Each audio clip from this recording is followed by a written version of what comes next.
Welcome back to Connect with Christina, and you will be thanking me for bringing you Gillian Ettwein with BlueHippo. What's the rest of it? HR. There you go.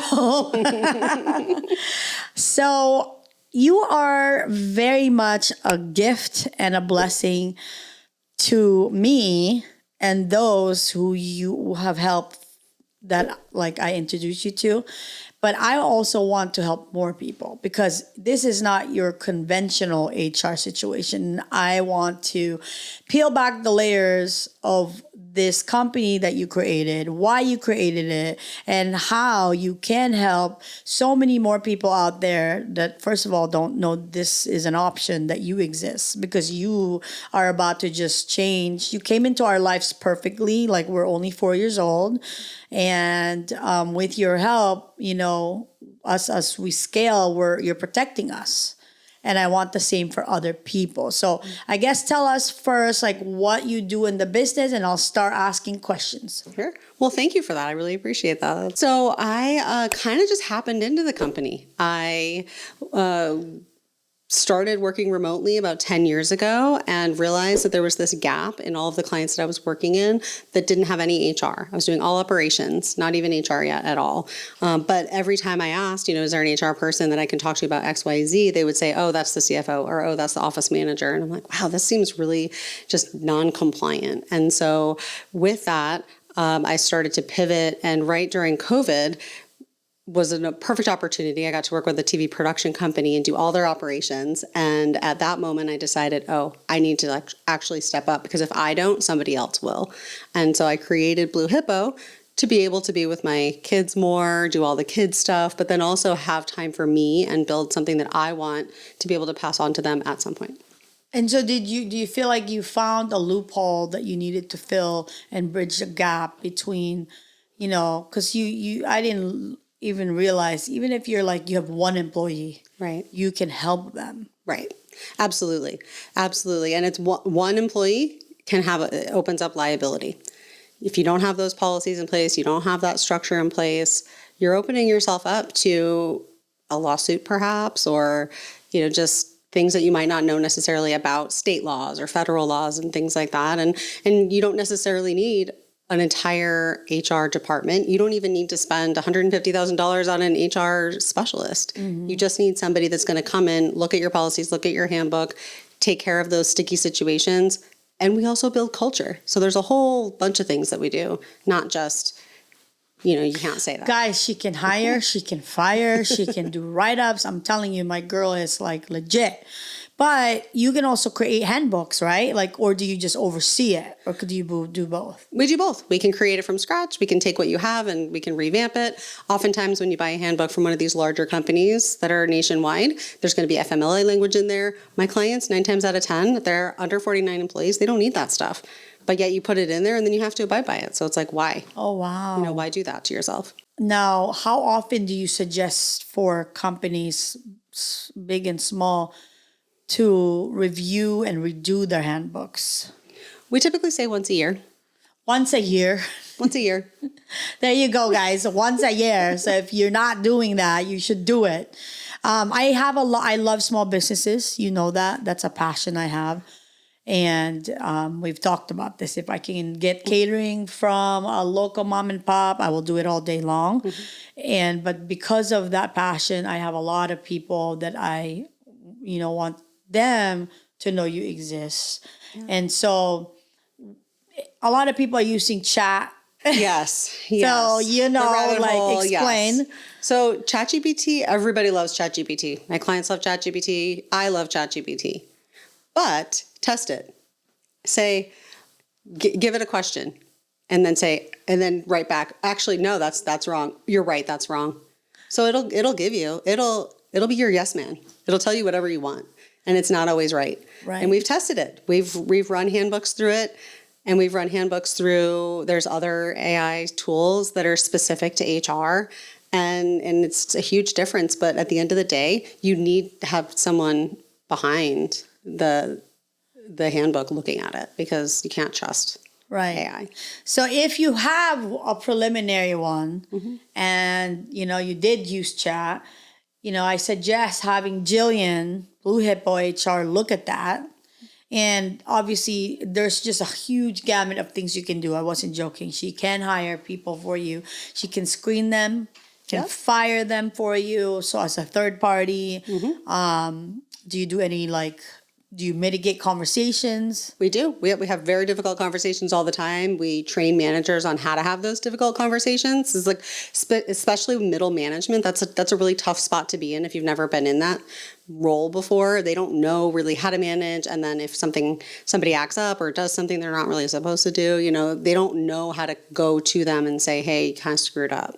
And so we can help coach them on how to have that conversation. We can sit in the conversation. We could just have the conversation for them. We don't like to do that. We like people to be able to kind of go forth and do the job, but we can certainly, help with that. I'm going to have some spicy questions for you a little later. But because my idea of bringing you on is definitely to allow people to understand, like you just said, once you have one employee, you open yourself up to liability, and that you exist, and that you can call her. I'm not going to, discuss pricing, but I will just say that based on what you need, Gillian is the person to go to because she can kind of tailor pricing, right? Absolutely. And it's much, much less expensive, first of all, than a lawsuit. And second, than hiring somebody full time, because you really don't need it. Really, these small companies, I tell them all the time, I tell my clients, I don't want you to need me, but I'm here if you do. And it kind of depends. Do you need a full strategy? Are we talking about revamping a whole culture? Are we looking at a handbook? Are we firing people? Are we hiring people? I don't love to come in cold to fire somebody. I've done it. I did it recently. It sucked. It was not my favorite thing in the world. She didn't know me, it was kind of very much like the Bobs from The Office. It was just kind of like uncomfortable, but I'll do it. Right. I like to have a rapport with my clients because I like to be able to speak their language and come in with their culture. Because if I come in a suit and everybody's wearing jeans, it's kind of uncomfortable. I got that. But when you say you can revamp a culture of a company, what does that even look like for you? A culture is just, how people show up. It comes down to the little things, have you level set when people are supposed to be in the office? What are they wearing? What are they doing? How are PTO days taken? What does it look like to go to events? And how are people showing up as themselves? Are they their true authentic selves? Are they more buttoned up? And are we doing team building things? Are we very much like you show up at 9, you leave at 5 and goodbye, do your job, which is totally fine too. It's just a matter of kind of how you're building it.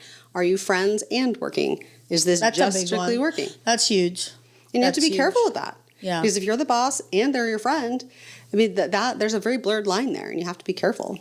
Right. And I still remember, in the past, they don't even allow that. Right. It's a different world now, especially after COVID. COVID changed everything. Yeah. What do you think in the world of HR, how COVID changed things in that space? I think in larger organizations, big corporations, I actually think COVID made it a lot harder to connect. So my husband works for a very large organization, and he works remote fully, and there's that disconnect there. He doesn't have that camaraderie and that team building sort of dynamic. I feel like there's some types of work that you can get away with remote, but there's some that you just, oh gosh. You just can't. Yeah. Yeah. And also for me, I do love to meet my clients in person, because once you break bread with somebody and you hug them, you are building trust so much faster than over Zoom. And I'm always on camera. Even if everyone's not, there's me. A hot mess or not. I'm never on camera. Yeah, I'll do, I will be in Zoom with a cat or something else, a block TV. I don't do FaceTime. If I ever FaceTime you, I've had a little too much to drink. And it means I love you. I'll remember that. And I'll also remember that it's not a work conversation. Yeah.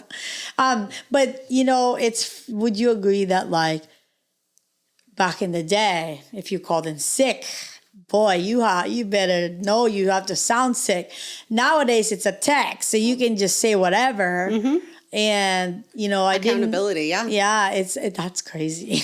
Yeah, and it's with the way that people are working now, especially with hybrid and remote and all of this, and just the way companies are structured, and especially smaller ones, which are the ones I'll work for. You really have to have that trust, and there are definitely times when I've had to fire people because they just broke that trust. But the trust is a huge one. Yeah. And it's a more relaxed environment, I think, after COVID. And it's not for the faint of heart. Because some people really need that structure. They need a micromanager. I mean, they exist for a reason. So it's just a matter of... And it's funny because I can't handle that. I want full autonomy and trust, but I'm a different type of person. Right. I go above and beyond. And the more you appreciate me, the more I'll go further. Right. And I don't know. And I've always thought like the way you take care of people, in the most genuine way affects the way they show up for you. And it's true in some level, but I've experienced when sometimes that's just who they are. Like, for example, and of course, I'm from the Philippines. Our culture is also different. Like, I can tell you that I'll give you an example. If you own a family restaurant, okay, you hire either family or friends, you'll get two things out of that. Either A, they are the first one there, the last one there. They truly care because it's your friend and your family. Or they're late, they're the first one to leave, and they don't give a shit because they can't get in trouble because they're Right. your friends and family. Mm-hmm. But I was always on the other side. Whether I treated all my jobs like it was mine until the day came when it was finally mine. Right? Right. But that's like a character thing. I'm not capable of cheating my employer, the hand that feeds me. I can't bite that. Right. And I know in the workspace, I get, where it's like they clock in, and I'm not talking about, I'm lucky. I have a great team, but like, obviously I'm around other people where they'll clock in. If they're not on salary, they'll clock in and then they're doom scrolling during the job. They're eating, way past their lunch. They're just not really there to work. And then the ones that are crazier situation, and it's like when they're on salary and maybe they're out marketing, but instead of marketing, they're doing their nails. They're, working out. Obviously, there's a lot of people who don't do that. Don't get me wrong. There's a lot of phenomenal marketers. But there's the ones I'm talking about where you have to get involved. They take advantage, because they're not doing their job. They're submitting the same old business cards that they took a bunch of and just stacking it. Like I went, the truth always comes to the surface. Always. And they have to sleep at night, Yeah. They have to sleep with that. And how do they sleep at night? I don't get. I don't either. I know. But that's where you come in is what I'm saying. Absolutely. And I can identify that pretty quickly. There's certain characteristics that once you start to meet somebody, you can really tell. Do you care? And it's, I don't know if it's a gift or what, but yeah. It's a purpose. It's a purpose. You have a purpose. Yeah. And when clients don't listen to me when we are going through the hiring process and I flag something and they don't listen, 9 times out of 10, I'm right. And I feel bad that I am, but it's just the way it's been. I have a phenomenal person that's going to be your power partner at some point, but I'll invite her to the RBNI. She's phenomenal. Justin, can you bring me the book? So I just interviewed her and I thought of you. And because we're going to try to get this in the hands of HR. Yeah. Schools, colleges, like corporations. Dr. Velma Traham. Oh, okay. And she is phenomenal. I don't actually even have words right now how to describe her, but she is truthfully what this book is. Yeah. And I loved the whole thing of this is it says unfireable. You can be fired from your job, but you can never be fired from your purpose. I love that. Yeah. And then it just talks about a lot of stuff in here. So I will connect the two of you because that's what we do. I'd connect with Christina. But there's a lot in here that's going to be all about you and vice versa. I love it. Yeah. All about a book, all about people. Yeah. Can you give us an example of like, obviously no names, but like small companies, other companies, you came into the picture. What was the problem? How did you fix it? Sure. So most recently I was brought in to a company because they were having an issue with an employee. And they were just, having some things at home, bringing it to the office, and there is a time when you want to be able to kind of be authentic, but at some point, it becomes a detriment and it ruins the culture, becomes a negative kind of complaining kind of culture. And so I tried to work with the individual to try to turn things around. One of the things that I do with employees that are kind of having difficulties at home or struggling with purpose and things like that. And maybe you think I'm crazy, but every time I go up to Sedona or Flagstaff, I go to those crystal shops and I buy a bunch of those crystals. Then I swing on down to Sedona and I charge them in the vortex and I bring them on back with me. I don't think you're crazy. I will go with you. My mom will be happy. Perfect. But I'll bring them with me. And so if I know that I have somebody that is struggling, I'll just be like, here, take it or don't. Like the little Jesuses that everyone's passing around now. It's kind of like that.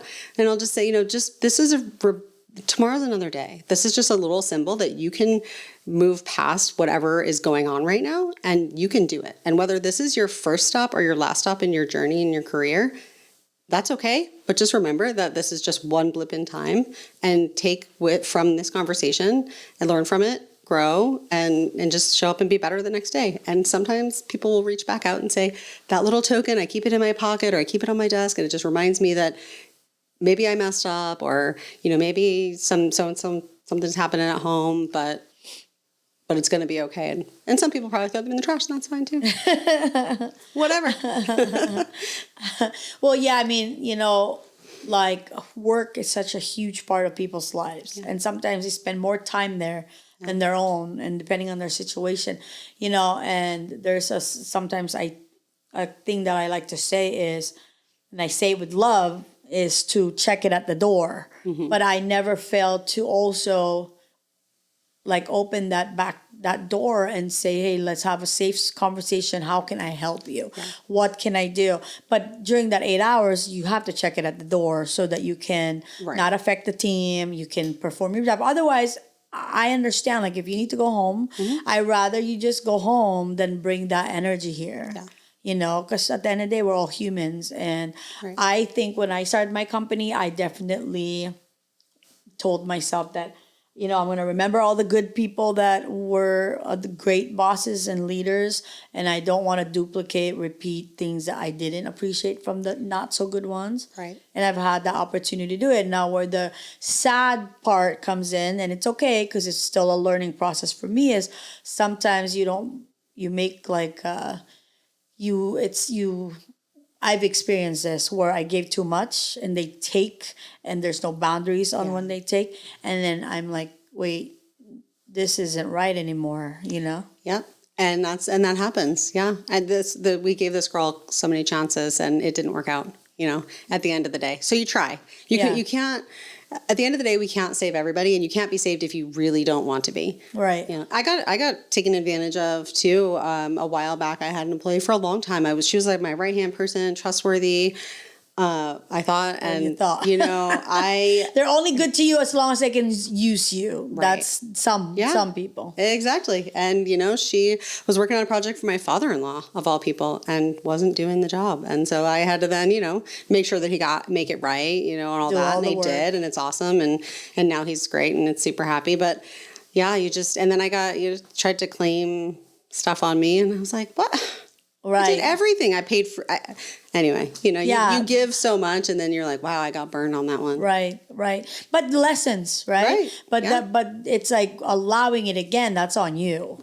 Absolutely, yeah. And through that growth, like I'm not joking, like there's memes that go around that says that. It's like the world is full of givers and takers and you have to have boundaries because you're a giver, but the boundaries have to be there because the takers, they don't have any and they will continue to take and then you're just depleted. Right. Right. And then you don't have any to give for the people that are truly there and showing up for you. It. Yeah.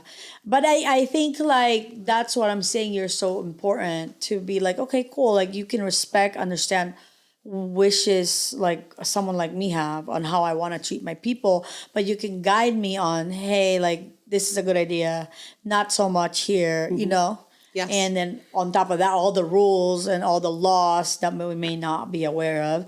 So I want to encourage everyone who has an employee, even one, and under 49, right? I will do up to 200. Okay. But really my sweet spot is that smaller kind of under the FMLA guideline there. Yeah. Okay. And do you are you able to take, do you have a cap that you want to be like, that's... employees or clients? Like clients. Oh, well, I think it just kind of depends because every client is different.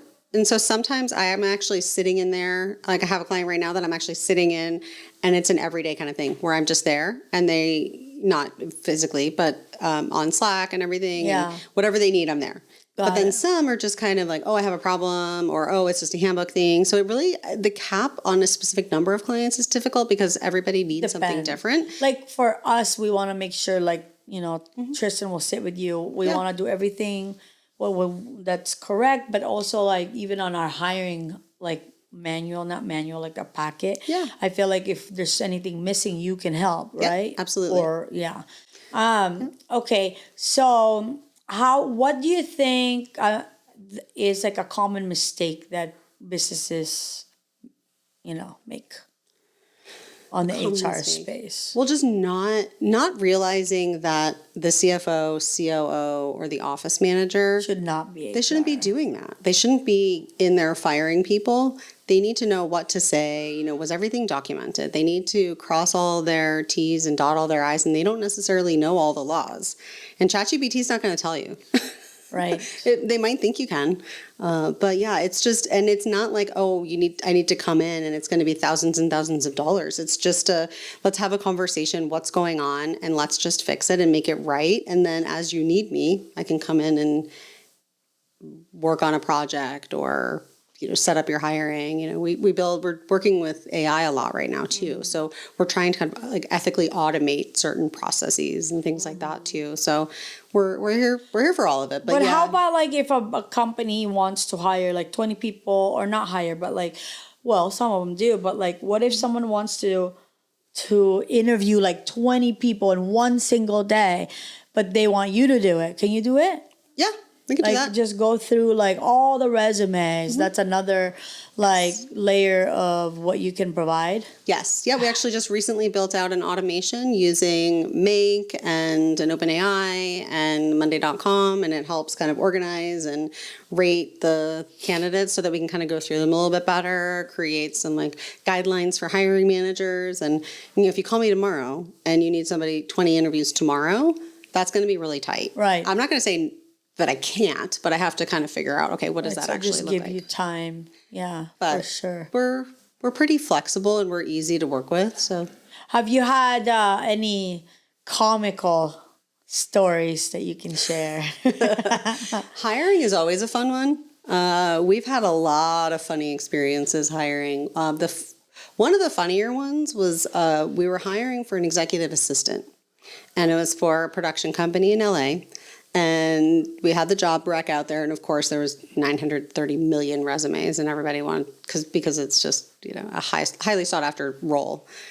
And this person really wanted to stick out, and so she hopped on the call with this ridiculous background, and she sang her interview, the entire thing.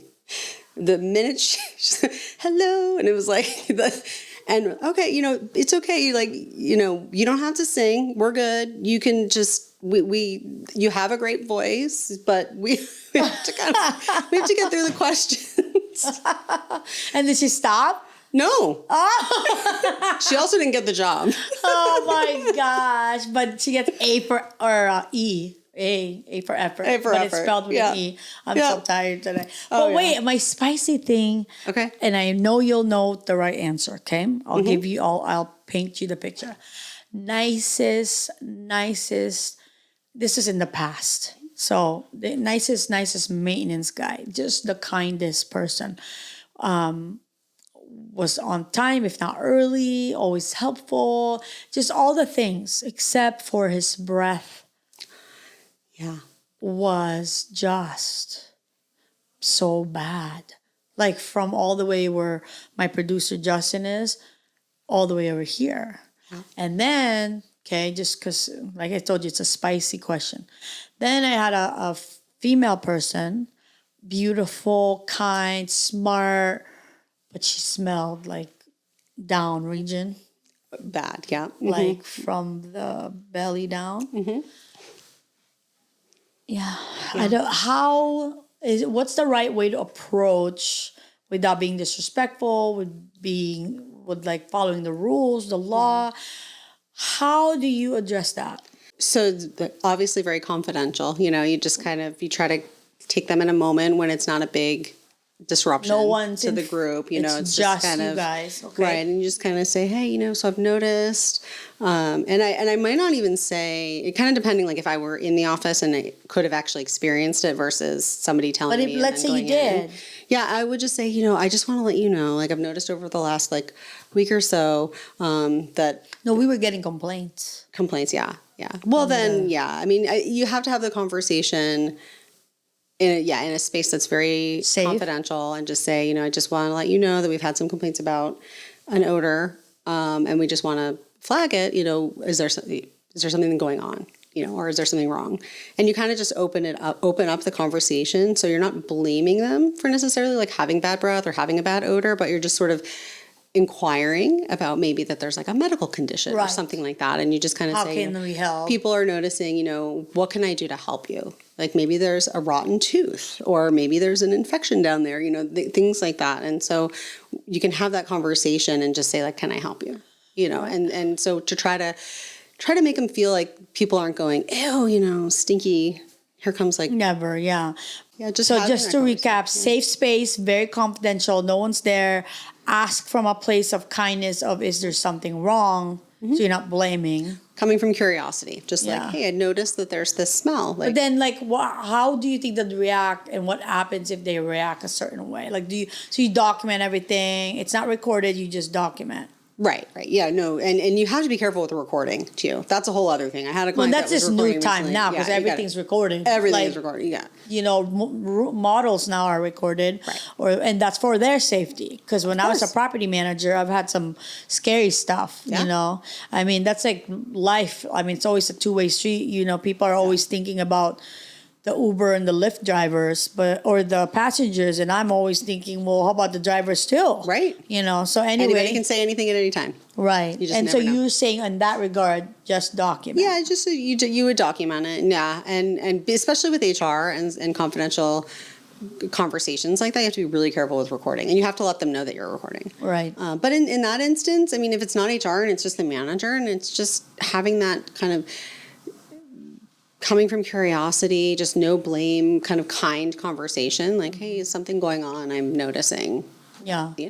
So going back to the culture of the company as a whole, right? Mm-hmm. What do you think is the breakdown in that people can avoid or should avoid?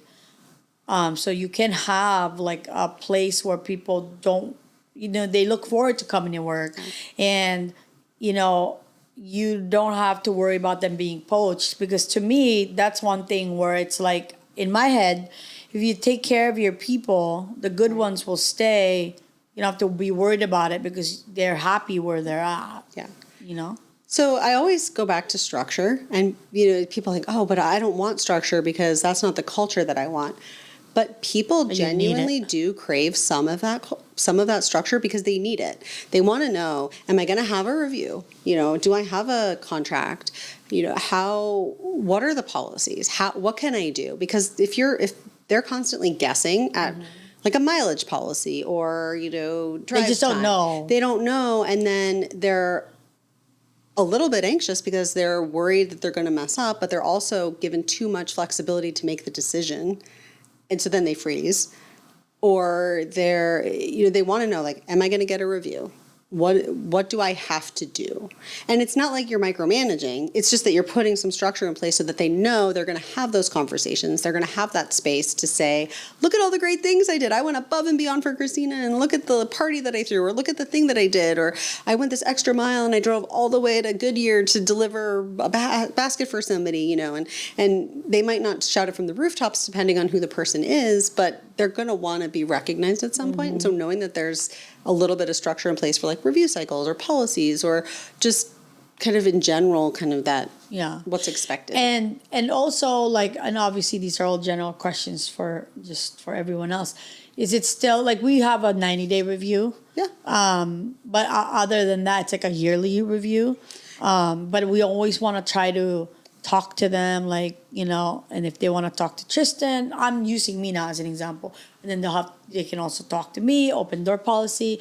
But I've been asked before by other organizations about whether the 90-day review constitute an immediate raise, or is it just a review? What's your answer to that?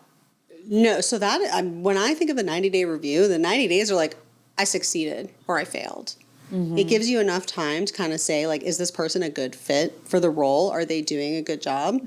But no, I mean, they come in, you have their contract. Unless you said that. Right, unless you say after 90 days you'll get a bonus and a raise or whatever it is. And clearly outlining that in a contract is you need to do that so that it protects you, and it also gives some comfort to that person so they know, okay, this is what's expected. Right. But before the 90 days, I mean, I often, depending on the role, I'll do 30, 60, 90. And it's just these conversations. Wow. And it's like, how is it going? 60, and it doesn't have to be gigantic. It just has to be a conversation that's documented. Kind of like with the clients is what that's same thing. And then is it expected races how do you structure races? And is it like every year, or is it based on your company profit? Like, how does that work? How do you find the market standard price? Because it's all over the place. Company benchmarking, yeah. Salary benchmarking is a whole other topic for a whole podcast. But we've actually been able to come up with a really great tool that we use for benchmarking. We takes a whole bunch of different reports together. We do it every year because it's going to change every year. It depends on with raises and all of that, right? Like so.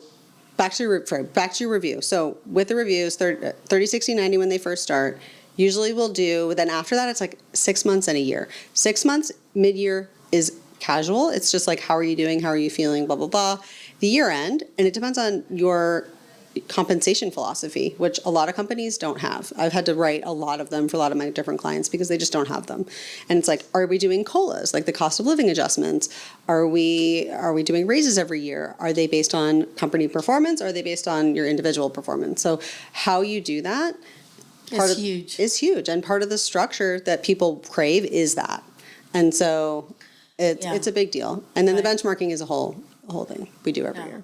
And I think mine is always just like, I want to treat them the way I want to be treated. So and Kevin, my business-minded husband's like, hey, slow it down, But so it's going to be important to have your guidance. Yeah. But even as a whole, I realize like everyone based on their personality, who they are, their character, like needs different things. Someone might need more hand-holding. Someone needs more structure. Someone wants more autonomy. Like, they're all different.